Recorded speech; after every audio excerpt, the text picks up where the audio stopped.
আসসালামু আলাইকুম। বন্ধুরা, তোমরা সবাই কেমন আছো? আলহামদুলিল্লাহ, আমি অনেক অনেক ভালো আছি। এই তো দুপুরে রান্না করার জন্য আমার ছোট্ট রান্নাঘরে কিন্তু চলে আসতেছি ঠিকই, কিন্তু ভীষণ ভয় পাচ্ছি। দেখো তো বন্ধুরা, বেশ কয়েকদিন ধরে বৃষ্টি হচ্ছে, বৃষ্টি হয়ে হয়ে উঠানটা কি শিউলি পড়ে গেছে। আমি শুকনো রাস্তাতেই মানে ধূপ ধূপ করে পড়ে যাই। আর এখন তো মানে পিছলি হয়ে গেছে উঠানটা, কখন যে আমি আচার খাই মানে ভেবে পাচ্ছি না। ধূপ করে কখন যে পড়ে যায়, কখন যে আচার খাই। যাই হোক, মানে সব কিছু সুন্দরভাবে গুছিয়ে নিয়ে আইছি। আচারও খাইনি, ধূপ ধূপ করে পড়েও যায়নি। আর রান্না করার আগে কিন্তু আমি সব কিছু কেটে ধুয়ে নিয়ে আসছি। আজ রান্না করব কি জানো বন্ধুরা, বেগুন দিয়ে ডিম ভাজি করব, ছোটো মাছ চচ্চড়ি করব, আর একটু গরুর মাংস রান্না করব। আর এখন বর্ষার দিন, ছোটো মাছ বাজারে প্রচুর উঠতিছে। আর এখন মানে আমার বাবা ছোটো মাছ পছন্দ করে, প্রতিদিন ছোটো মাছ নিয়ে আসবে। প্রথমেই আমি বেগুন ভাজিটা তুলে দিচ্ছি। আর ভাজিটা করতেছি সরিষার তেল দিয়ে। আর এই সরিষার তেল কিন্তু আমার বাড়ির না, কিনা সরিষার তেল। আর এই তো পেঁয়াজ মরিচ লাল লাল করে ভেজে আর ডাল সম্বরা দিয়েছি। আর এই ভাজিটাতে মানে পাঁচফোড়ন, পাঁচফোড়নকেও আমরা ডাল সম্বরা বলি, পাঁচফোড়ন দিয়েছি। পাঁচফোড়ন দিতেই হবে, দিলে ভাজিটা খেতে অনেক মজা লাগে। তারপর ডিমটা ভাজা হয়ে গেছে, আমি এই যে বেগুনটা ডুম ডুম করে কেটে রাখছিলাম, সেই বেগুনটা দিয়ে দিচ্ছি। আর এই বেগুনের মধ্যে একটু হচ্ছে হলুদ দেবো, সজের গুঁড়া দেবো, লবণ দেবো, দিয়ে ভালোভাবে ভেজে নেব। আর জানো বন্ধুরা, রান্না করতে বসলে আমার প্রচুর খিদা লাগে, আমি কিছু বুঝি না, রান্না করি আর খাই।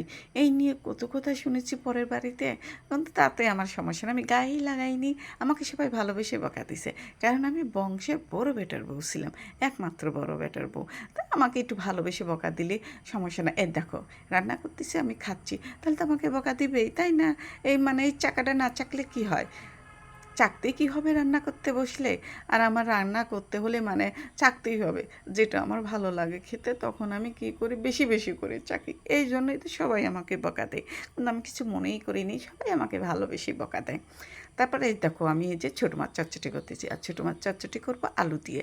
এখানে হলুদের গুঁড়া, মরিচের গুঁড়া, একটু মানে লবণ, সজের গুঁড়া নিয়েছি, সরিষার তেল নিয়েছি, আলু পেঁয়াজ মরিচ ভালোভাবে চটকে নিয়েছি। চটকে নিয়ে তারপরে মাছ দিয়ে দেব, মাছ দিয়ে মাখিয়ে পানি দিয়ে দেব। আমার বন্ধুরা যদি আমাকে একটু ভালোবেসে একটা লাইক, একটা কমেন্ট, একটা শেয়ার করে দেয়, তাহলে কিন্তু আমার এই ভাঙা রান্নাঘরটা ঠিক করতে বেশি সময় লাগবে না, বেশি দিনও লাগবে না। যাই হোক বন্ধুরা, তোমরা একটা লাইক, একটা কমেন্ট, একটা শেয়ার করে দিও। এই তো আমার ছোটো মাছটা মাখানো হয়ে গেছে, আর চটচটি করা কিন্তু হয়ে গেছে, ভীষণ মজা হয়েছিল খেতে। এইভাবে রান্না করলে কিন্তু ভাতটা কিন্তু বেশি লাগবে। আর এই তো এখন হচ্ছে গরুর মাংস রান্না করব তুলিমনির জন্য। আর গরুর মাংস রান্না করতে কী কী লাগে তা তো সবাই জানেন। সম্পূর্ণ মশলা দিয়ে মাংসটা আমি ভালোভাবে কষিয়ে নিচ্ছি। এই যে হলুদের গুঁড়া, মরিচের গুঁড়া, ধনের গুঁড়া দিয়েছি, পেঁয়াজ রসুন সব কিছু দিয়েছি, আদা বাটা দিয়েছি, দিয়ে সরিষার তেল দিয়ে কিন্তু মাংসটা রান্না করতেছি। আর এই মাংসটা ভাজা ভাজা করব, বেশি ঝোল করব না, কারণ আমিও খাবো না, আমার বাবাও খাবে না, আমার মেয়েটা আর আমার মাটা খাবে, এই জন্যই মানে ঝোল করিনি, ভাজা ভাজা কষা কষা রান্না করলাম।